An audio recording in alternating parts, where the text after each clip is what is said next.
नमस्कार, आप देख रहे हो पल पल राजस्थान और मैं हूं आपके साथ मनीष चौधरी। आज अशोक गहलोत ने एक बजट पेश किया है, विशेषकर कृषि बजट को पहली बार पेश किया। हमारे साथ देवनारायण बोर्ड के अध्यक्ष जोगिंदर अवाना जी मौजूद हैं, उनसे जान लेते हैं क्या कुछ। सर, किस तरीके से देखते हो बजट को? देखिए, बहुत सुंदर बजट है। माननीय मुख्यमंत्री जी ने एक एक व्यक्ति की भावनाओं को देखते हुए इस बजट की प्रस्तुति की है और मैं समझता हूँ कि विशेषकर किसानों को इस बजट से बड़ी संख्या में लाभ मिलेगा, बड़ा लाभ मिलेगा। और जिस तरह माननीय मुख्यमंत्री जी ने घोषणा की है, किसानों के लिए जो पैकेज की घोषणा की है, और विशेष रूप से मैं आभार व्यक्त करना चाहता हूँ माननीय मुख्यमंत्री जी का। जिस देवनारायण बोर्ड का मैं अध्यक्ष हूँ, उस बोर्ड में लगभग 176 करोड़ रुपए की बढ़ोतरी की है, जिसमें जो स्कूटी हमारी बालिकाओं को देवनारायण स्कूटी जो योजना थी 13,000 प्रत्येक वर्ष मिलती थी, अब वो बढ़ा के 20,000 स्कूटी कर दी माननीय मुख्यमंत्री जी ने।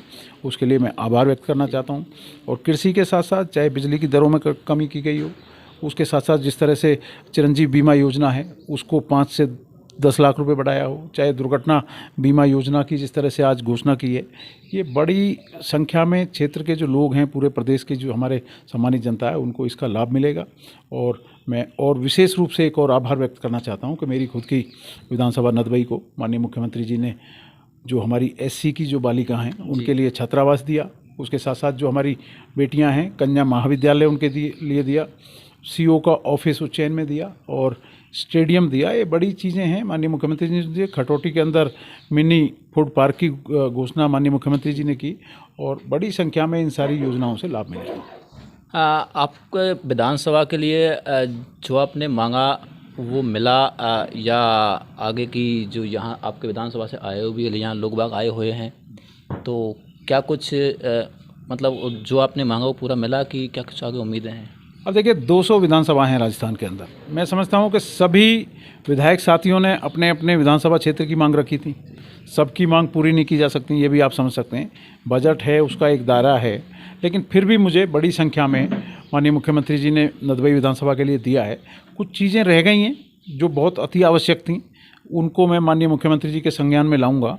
और अभी बजट का रिप्लाई जब 3-4 दिन बाद होगा तो मुझे उसमें पूरी उम्मीद है कि वो चीज़ों की घोषणाएं उस बजट के रिप्लाई में होंगी। आपके क्षेत्र में एक सड़कों की व्यवस्था को लेकर कुछ ऐसी कुछ बात, डेहरा मोड़ से आसपास वहाँ से सड़क गुजरती है उज्जैन के लिए, तो उसकी स्थिति कुछ काफ़ी टाइम से उसके लिए कुछ आगे प्रावधान रखा आपने? अब देखिए, सड़कों की जो बात आप कर रहे हैं ये आज की बात नहीं है।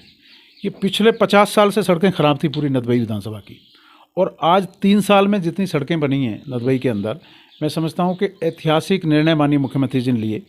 और कभी सड़कें थी नहीं, वहाँ तो बहुत दिक्कत थी। पूर्व के जो जनप्रतिनिधि थे उन्होंने इस ओर ध्यान ही नहीं दिया, लेकिन आपने देखा कि पिछले बजट में मुझे 450 करोड़ रुपए की सड़कें दी गई और उन पर तेज़ गति के साथ में काम चल रहा है। जहाँ तक आप डेहरा नदबई सड़क की बात कर रहे हैं, उसमें जो ठेकेदार हैं वहाँ के, जिनके पास ठेका है, उसकी पिछले दिनों शिकायत की गई है। मैं समझता हूँ कि काम बंद है, या तो वो काम करेंगे, नहीं तो फिर ब्लैक लिस्ट होकर फिर दूसरा ठेकेदार आके काम करेगा। कृषि बजट पहली बार पेश किया है, क्या किस तरीके से देखते हो कृषि बजट को? क्या कुछ किसानों के लिए अलग से प्रावधान किए गए हैं?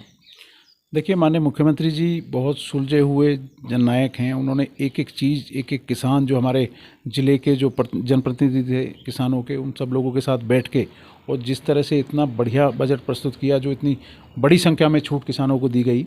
और मैं तो विशेष रूप से कृषि के साथ साथ इस बात के लिए भी आभार व्यक्त करना चाहता हूँ कि राजस्थान में जो बिजली की दर, जो जगह जगह तमाम बातें होती रहती थी कि बिजली की दर काफ़ी है, वो भी माननीय मुख्यमंत्री जी ने कम की। और ये एक बड़ा फैसला है, ऐतिहासिक फैसला है। जो बजट दिया है ऐतिहासिक बजट है। मैं समझता हूँ कि विपक्ष को भी इस बजट से सीख लेनी चाहिए और आने वाले समय में जिस तरह से वो केवल और केवल एक विरोध की राजनीति करते हैं, उनको इस बजट की सराहना करनी चाहिए। तो अवाना जी का कहना है कि कहीं ना कहीं हर वर्ग का ध्यान रखा गया है। पल पल राजस्थान के लिए मनीष चौधरी की रिपोर्ट, जयपुर।